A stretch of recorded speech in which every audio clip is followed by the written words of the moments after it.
Good morning, Mike Perkins, Meat Road, Newham. I thought I'd make a video seeing so it's pissing me rain outside. I don't know if you can hear strains of the psychedelic furs on me CD jukebox. Pretty in pink. Saw them a couple of times at Kingston Tech. Don't know what's happened to them now. Anyway, I went to see my mate in Banbury, who was in a narrowboat on the Grand Union Canal, Mr. Face. Actually, he's just come off. He's done 12 years and he's living in Seaford, just bought a bungalow. So I broke the journey and I stayed in Hook Norton in this Airbnb, and the guy was a tree surgeon. So I got talking to him. So I said, what sort of work do you do? He says, well, mainly I do like work on big estates that are owned by rich people. He said, for example, the bloke I'm working for now works up in the city, comes home at the weekends. And I firstly worked for him. I cut down some leyland eyes, quite a few of them, because he's got about 400 acres. Then he asked me to build him a shed for the gardener to put the ride-on lawnmower in. I'd done that. And the latest thing he wants done, he's got a lake.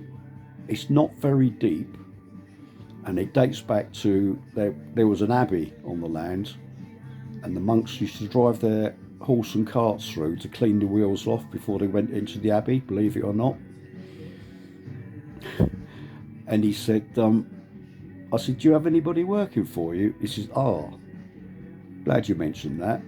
He said, in the last year, I've taken on 4 young lads. Well, let's call them yobs. The first one couldn't get up in the morning. The second one ruined one of my chainsaws. We're not talking about something from B&Q. They cost about £3,000. He buggered that up. The third one borrowed my van without me knowing, pranged it. And the fourth one, the police come and arrested him because he, I don't know, got up to some villainy. Anyway, so these bloody young people, they ain't got a clue. You offer them a decent job and they don't want to know. So I'm still looking, because I'm getting on a bit now. I said to him, have you ever fallen out of a tree? He said, well, I've been doing it for 35 years and no, I haven't. But he said, I'll tell you what I did do. About 3 years ago, I came down the ladder, and as you know, you're always supposed to use each rung right down to the bottom. So this day I missed the second rung, no, the first rung at the bottom. So I come off the second rung, fell over, broke my leg on a bloody tree stump. I was off for 3 months. That's ironic, isn't it? Have a nice day.